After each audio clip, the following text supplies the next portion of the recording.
Her voice echoed through the boardroom speaker like a bullet dipped in perfume.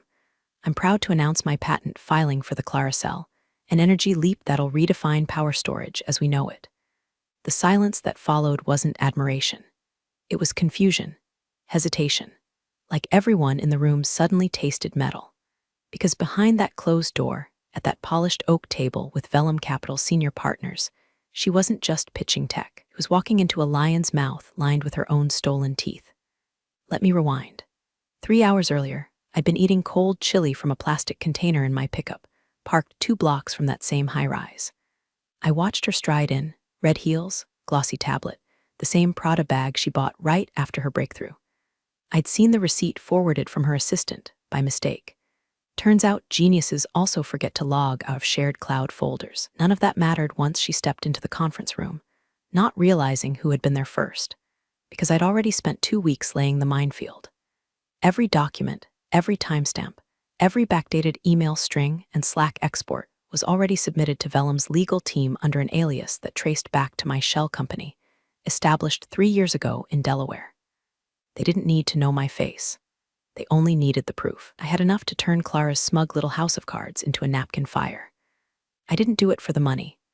I did it because the last thing my father said before he died, hooked to a morphine drip, shaking from ALS, was don't let her win again. He'd seen her destroy Mom's business in 07. Hell, Clara was the reason we spent that winter heating the house with the oven and dry humoring canned ravioli. Now she wanted to put my name in her rearview mirror again. Not this time.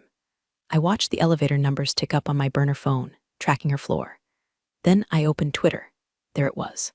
The scheduled post went live, breaking. Patent records show Clara M. Ellis's Clara cell was filed 14 months after existing priority claims under NY-based Parallax Concepts, LLC. Sources confirm internal investigation underway. 100 likes in 20 seconds. Comments already rolling in. Back in the boardroom, someone coughed. Another partner cleared his throat, and Clara, bless her empty soul, kept presenting, laser pointer shaking slightly. She didn't know that across the glass wall in the observation room, I was watching everything through a one-way mirror. And her face hadn't drained yet. But it would. She kept talking, unaware that every syllable was walking her closer to a cliff. And of course, she said, swiping to a slide labeled projected licensing revenue, our current negotiations with Tesla's R&D division suggest a 7-figure baseline within the first fiscal quarter. Wrong move. I saw Gordon Reese, Vellum's founder, lean back in his chair. One brow lifted, not at the slide, at the word hour, like he just tasted something off in his champagne. Meanwhile, across the table, Amelia Choi, IP lawyer Clara hadn't bothered Googling, tapped her pen once, then twice. She was the one who'd called me last week. The one who said, we don't like being lied to. If this invention is yours, prove it. I sent her the raw data, video footage, metadata, the receipt from the first 3D print shop I used in 2019, even the coffee-stained notebook page, where I sketched the early voltage stack diagram, next to a phone number labeled Rachel from Taco Bell, don't drunk dial. She called me back an hour later, we'll handle the rest. So now, in real time, I got to watch the lawyers study Clara like a lab rat wearing lipstick. The kind of silence where you can hear a reputation unravel. She clicked to the next slide, technical architecture. And that's when Reese finally cut her off. This is impressive, he said slowly, almost kindly, like a teacher addressing a toddler who's drawn a crude dinosaur and called it mommy. But I do have a question. Clara smiled like she was ready to be crowned, of course. Do you know who owns Parallax Concepts? Reese asked. She blinked. I'm sorry, Parallax Concepts LLC, he repeated, reaching under the table and placing a folder in front of him, firm holding the prior art patents on this technology. It seems your filing came well after their original claim. In fact, your abstract appears to be, shall we say, suspiciously aligned. You could feel it happen, that shift, like the oxygen got thinner. Her knuckles whitened against the edge of the table. There must be a mistake, she said, voice suddenly tight, throat clearing itself. I've worked on this for, Amelia cut in gently. Clara, do you not recognize any of the circuitry? The modeling language, even the naming conventions? You presented with a file called B12 Final Thisone PPTX. That's not even your naming structure. That's how he labels his files. Clara froze. It was the first time she didn't have a retort. She opened her mouth, then shut it, blinked again. That's when Reese turned to the glass wall and smiled. He knew. Behind the mirror, I didn't move. Smile back, I just watched. Waited, because her face hadn't drained yet, not fully. But the next 30 seconds, they'd make her wish she'd never learned my name. She tried to recover like a drunk slipping on ice and pretending it was a dance move. I don't know what this is, Clara said, laughing too sharply. Parallax concepts. I've never heard of them. This must be some kind of setup. I mean, anyone can file a— Reese's smile didn't reach his eyes. You submitted an invention built on layered graphene logic clusters that exactly match what's already been filed by Parallax, down to the thermal regulation coefficients. Even the typos are identical. Amelia slid a printed page across the table. Here's your patent abstract, she said. Then another. And here's theirs. You copy-pasted, Clara. You didn't even change the misspelled word capacitor. You wrote it as capactor. Twice. The room went dead quiet. The first time in her life, Clara didn't reach for charm, for spin, for her practiced eyebrow raise or carefully manicured laugh. She just sat there hollow like a mannequin that finally realized it was naked under floodlights. What is this? She whispered. Reese opened the folder, pulled out a thin stack of photos. My garage in Dayton, my notes, my solder-stained workbench, my selfie holding the first ugliest sin prototype. They were time-stamped, watermarked, registered. The smoking gun wasn't just warm, it was still glowing. Then he laid down the final card, a signed IP transfer agreement between me and Vellum dated 1 week prior. The rights were already theirs. See, Clara, Reese said, calm as a funeral, you tried to sell us something we already bought, from the actual creator. And that was the moment it hit. Her lips parted slightly. Breath caught. Skin went the color of printer paper left out in the rain. She reached slowly for the glass of water in front of her, hand trembling, missed it, and knocked it over instead. Nobody moved to help. Amelia dabbed her files dry with a tissue and said sweetly, we'll have to pause your proposal, I'm afraid. There may be legal implications. We've already contacted the USPTO regarding the overlapping claims. Clara stood like she might faint or bolt. Reese added one last nail, quiet and sharp. And when your name gets flagged in the patent fraud database, you may want to rethink any future startup dreams. Investors don't love that kind of thing. She looked around the room, maybe hoping someone would say, no, this is a mistake. You're amazing, Clara. But no one spoke. Just a slow shuffle of papers, a cough, the click of someone's pen. Reality was vacuum sealing around her like shrink wrap. And then she saw me. Through the glass, I didn't wave, just stared. Same way you watch a snake realize it swallowed a scorpion. Her lips formed one word, not loud, not panicked, just stunned. You? I nodded once, and then walked away. Because this wasn't the end. This was the ignition point, and Clara hadn't even read the terms of what she'd really just triggered. The fallout didn't start with a bang. It started with a ping. Clara must have barely made it to the elevator before her phone lit up, first from Amelia's formal cease and desist, then from the USPTO notification alerting her to a pending investigation. But that wasn't the worst of it. The worst came from within her own firm, Midwest Genesis Ventures, when their general counsel looped her into a furious email thread titled simply, Patent Fraud Exposure Immediate Review Needed. By 3:15 p.m., her LinkedIn was still up. By 3:17, the inventor, innovator, disruptor, tagline was gone, replaced with nothing, blank. And by 4:00 p.m., I was already in the next meeting, different floor, different suit, same building, shaking hands with the actual decision-makers of Vellum Capital. Except this time, I had the seat at the head of the table. Not her. You should know, Reese said after the handshakes, we called the Department of Energy. They're interested. Especially after we shared the revised specs. He tapped the portfolio in front of him. Want to lawyer up, but in a good way this time. I nodded, still buzzing on adrenaline and bitter satisfaction, though I kept it cool. What I didn't say, what I didn't need to say, was that this wasn't revenge. It was reclamation. My invention, my name, my father's promise honored. But Clara wasn't done squirming. That evening, she did what cornered narcissists do best, damage control wrapped in delusion. She called me. Blocked number. 2 seconds of static. Her voice, that same weaponized syrup I'd grown up dodging. Look, we need to talk. I let her sit in the silence for 5 full seconds before answering. No, you need to shut up and listen for once in your life. She gasped like that shocked her. Like she still believed I'd roll over because she had the same last name as me. Do you know what you've done? She hissed. You've embarrassed me. I could have brought you in on this. You didn't have to go behind my back, I laughed. Came out ugly, jagged. You stole from me. You stole the only thing I've built in 10 years. You used my work like it was your accessory. And now you want to play victim? She shifted gears instantly. Fine. Maybe I pushed the envelope, but think about the optics. You look vindictive. I look like a pioneer who got blindsided. You want your name in headlines next to billion-dollar battery or next to family drama. You think this is about optics, I said, voice dropping. Clara, I don't care if the whole world sees your mugshot next to a damn deepfake of me juggling gerbils. You tried to erase me. Now you get to watch what happens when erasure backfires. She started to say something, maybe another lie, maybe some warped apology. But I hung up and forwarded the call recording to Vellum's legal team, just in case. By midnight, things happened. The first article broke on Tech Chronicle.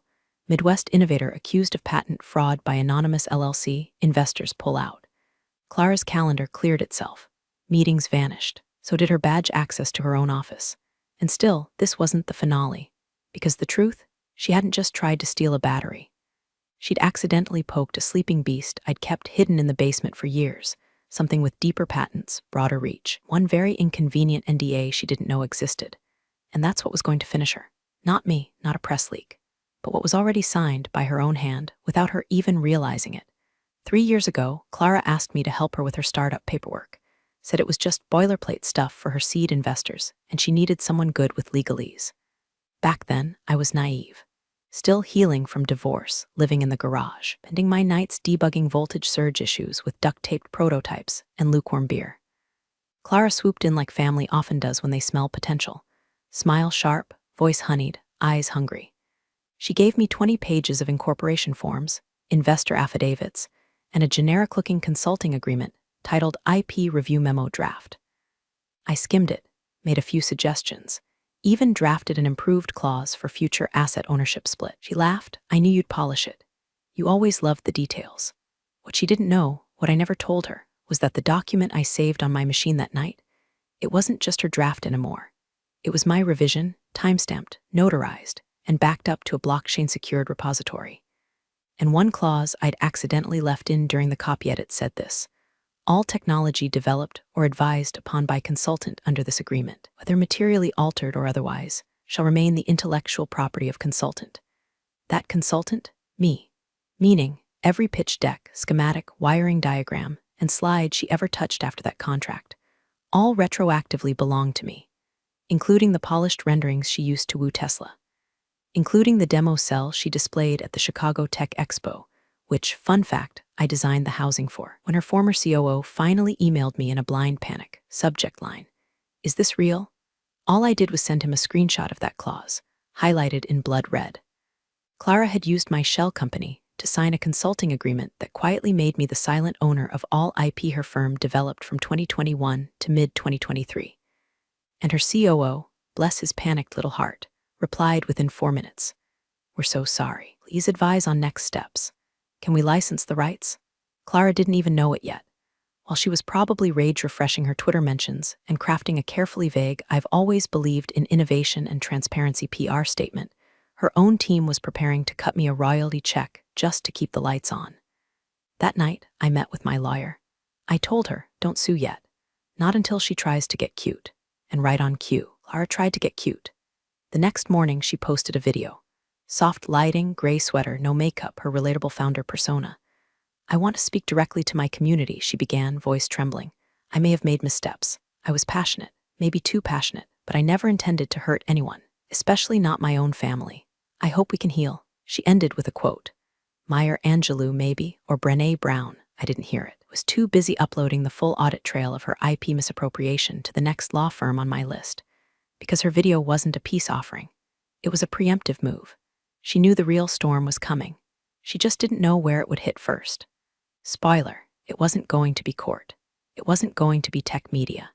It was going to be the investors, the same men and women who hated surprises and already smelled risk like wolves smell blood. One of them was already scheduled to speak with me privately, in a room where her name was suddenly radioactive. The meeting wasn't in some boardroom with ergonomic chairs and imported espresso. It was in the back of a golf club outside Cincinnati. Cigar smoke in the air, a bourbon decanter on the table, and 5 men who'd never needed LinkedIn because their last names opened doors. They called themselves the Foundry Syndicate. Clara used to brag about being their first female-backed founder, like she'd cracked the code with charisma and spreadsheets. But now, her name wasn't on the invite list. Mine was. "I'll be blunt," said Malcolm Wright, the Syndicate's senior lead. Thick fingers, Rolex older than me, eyes like dead granite. "You're telling us Clara never owned the IP?" I didn't answer with words. I slid a slim black binder across the table. Inside, her signature on the consulting agreement, timestamps, every diagram she pitched, the metadata trail of her edits on files I originated. I'd even included an internal Slack exchange where she asked a junior engineer, "Can you clean up my brother's prototype stuff? Make it pop." Wright flipped through the evidence slowly, like a butcher evaluating the weight of a carcass. "Jesus Christ," one of the others muttered. "She gave us fake ownership rights," Malcolm said flatly. "Invalidates the entire series of structure. We're exposed." He didn't look panicked. He looked insulted. The kind of insult that precedes annihilation. "Here's my offer," I said, voice calm but surgical. "I license back the IP to your portfolio company on my terms. You get stability, I get credit, and Clara gets erased." Malcolm raised an eyebrow. "You don't want damages?" "Oh, I'll get those too," I said. "But not from you, from her." He smiled then. Not kindly, approvingly. "Send the licensing terms," he said. "Clara's out. If she so much as files a tweet, we'll make sure she's bankrupt by Thanksgiving." And just like that, her kingdom, built on glitter, theft, and a last name she assumed would always shield her, was auctioned off before she even knew it was for sale. By the time she called me again, voice cracked and half sobbing, I was already on a flight to New York for the formal signing. "Please," she said. "I get it. Made your point. But you can't just destroy me. I'm your sister, you were," I replied. "But then you tried to bury me alive." Okay, then let's, I don't know, fix it. Tell the press it was a misunderstanding. Say you gave me permission, that's not how this ends. You want money, I'll wire it." A cut of the Tesla deal, I smiled bitterly, eyes on the runway through the oval window. "There is no Tesla deal, Clara. You pitched them my battery. They're talking to me now." Didn't respond for a moment. I could hear her breathing hard. Then she whispered it like a dying curse. "You don't forgive." "No," I said, "I outlive." And then I hung up for the last time. At 3:12 p.m., the Foundry Syndicate issued a press release. Midwest Genesis Ventures will be restructuring under new leadership following significant internal irregularities.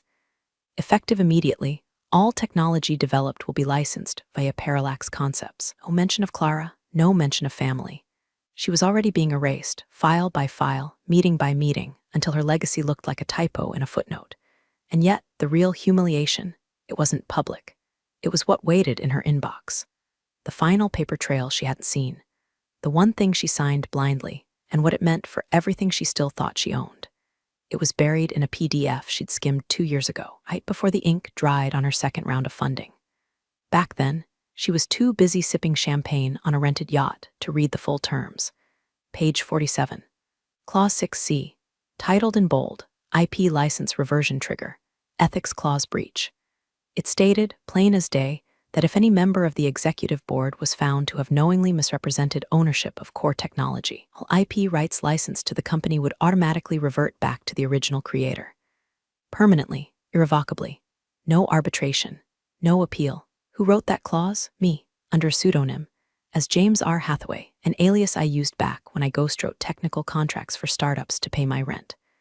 Clara never questioned why her lawyer used a new consultant for speed and clarity. Never questioned the bonus check she approved to J. Hathaway after the contract passed investor review. So when that clause got triggered, quietly, clinically, her entire empire didn't just crack. It disappeared. I watched it happen through back-end access I still had, thanks to another one of her oversights. The permissions she never revoked, the admin panel where I saw her documents vanish. One by one. JDEC V12 Tesla demo render IP license structure, final Clara cell launch event presentation. She tried logging in at 6:41 a.m. Again at 6:43. Again at 6:47. Then her password changed, because now it was mine. But the final blow wasn't digital. It was in the box. A small, carefully wrapped package I had couriered to her apartment. Inside, a flash drive, a hard copy of the reversion clause, one of the earliest prototypes of the Clara cell, etched with my initials in the copper coil. Along with a post-it note, "You should have stuck to stealing boyfriends. Stealing legacies is harder." That night, I saw the footage. Someone leaked her meltdown at the Vellum lobby, screaming at a poor intern, demanding answers. Dressed in a coat she hadn't buttoned right, shoes in her hand. Security escorted her out while she shouted about betrayal and revenge and legal mistakes. Looked like a ghost wearing Clara's skin. By midnight, I'd signed the Tesla licensing deal under my name. The same name she'd spent years trying to erase. The same one on every document now. The same one tech blogs were scrambling to Google, finally curious about the man behind the miracle cell. And what did I feel? Not triumph, not glory, just quiet, like the silence in a lab after a circuit finally holds. No sparks, no screaming, just the confirmation that, yes, it works. And the lights are on. But it still wasn't over, because I had one final reveal. One last card she didn't even know she'd handed me. And I was saving it for the moment she crawled back out, trying to rebrand herself, repitch her image, rewrite her story. Because there was video. And she forgot exactly where she'd filmed it. The footage was old, grainy, vertical, uploaded to a burner Vimeo she probably thought she'd deleted. It was Clara in a WeWork conference room, champagne flute in hand, fresh off her first victory lap after that TechCrunch article named her a disruptive innovator to watch. A few VCs had circled her, nosing around like flies on frosting. She was drunk on attention, looser than usual. That's when she hit record. She was speaking to someone off camera, probably a junior dev or one of her underpaid interns. And in that perfect, careless, Clara way, he said, "Oh, please. My brother's a genius, sure, but he couldn't sell water in a desert. I'm the brand. I'll take what works and spin it. That's the game. You think Steve Jobs built the iPhone? No, he sold it. I'll be that, just hotter." She laughed, ugly and raw. By the time he figures out what I'm doing, I'll already be on stage with Alon. That line, that one line. I downloaded the video, burned 3 encrypted copies, and let it sit. Until now. Clara's comeback began exactly 41 days after her implosion. A half-hearted Medium post titled "What I've Learned from Failure, A Founder's Journey Through Redemption." The post was slick, ghost-written, padded with quotes from Sun Tzu and Toni Morrison, and signed in cursive blue with "Always Building Clara." Comments were limited. Shares were artificially inflated. But it was clear. She was testing the waters, so I gave her a ripple. An anonymous submission to Tech Leaks. The video, timestamped, verified. The site ran it under the headline, "Exclusive, disgraced founder mocked brother before IP scandal, I'll take what works and spin it." It exploded within hours. Startups that still had her on advisory boards dropped her like a rattlesnake with a marketing degree. Her Redemption podcast tour got canceled. Speaking gig at Women in Tech NYC, pulled. Her agent, gone. Brand deals, torched. She tried to issue a clarification, deleted it, then ghosted. The story went viral not because she lied, but because she said it on camera, so smug, so unapologetic. It wasn't just a mistake, it was a confession in cocktail lighting. And as for me, I stood on the TED stage 6 months later, holding up that same prototype she'd mocked. "My sister once told someone I couldn't sell water in a desert," I said to the crowd. "So I built a well, then sold the map." The audience erupted, but I didn't grin, because the win wasn't the applause. It was the silence that followed. She wasn't in the crowd, wasn't in the industry, wasn't anywhere. Her name had vanished from the footnotes of innovation, and mine had taken its place, quiet, steady, unshakable, not our vengeance, but because some legacies aren't stolen, they survive.